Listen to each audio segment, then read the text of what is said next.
সিলেটে পৌঁছে একটা বিশ্রাম নিয়ে পরদিন ম্যাচ ভেন্যুতে নেদারল্যান্ডস দল। মাঠের অনুশীলন শুরুর আগে গা গরম করেছে তারা ফ্রিসবি খেলে, তারপর খানিকটা ফিল্ডিং আর স্ট্রেচিং। তবে ব্যাট বলের অনুশীলনটা পুরো দমে করা হয়নি সিলেটে বেরসিক বৃষ্টির বাগড়ায়।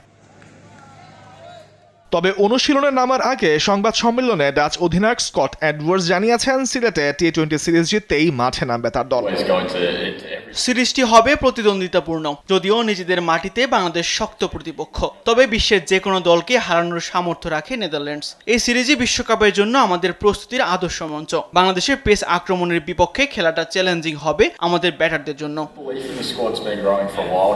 এদিকে বাংলাদেশ ম্যাচ কন্ডিশনের সঙ্গে মানিয়ে নিতে অনুশীলনটা করার কথা ছিল ফ্লাড লাইটের আলোতে, কিন্তু সেই বৈরী আবহাওয়ায় সেটা শেষ মুহূর্তে বাতিল করে গোটা দল। গেল সপ্তাহ ধরেই সিলেটেই চলছে লিটন জাকেরদের অনুশীলন। দুভাগে ভাগ হয়ে নিজেদের মধ্যে খেলেছে ম্যাচও। নেদারল্যান্ডসকে ছাড় দিতে চান না অধিনায়ক লিটন। ম্যাচের ফলাফল নয়, এশিয়া কাপের প্রস্তুতির জন্য নিজেদের সেরাটা দিতে চান মাঠে।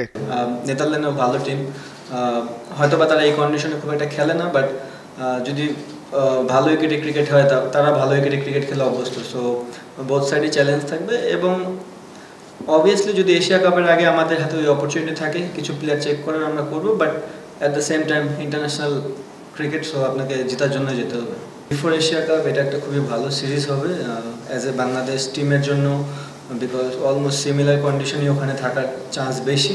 সো আমার মনে হয় এই সিরিজ থেকে আমরা একটা ভালো জিনিস নিয়ে যেতে পারবো এশিয়া কাপের জন্য। তামিমুর রহমান, স্পোর্টস ডেস্ক, দেশ টিভি।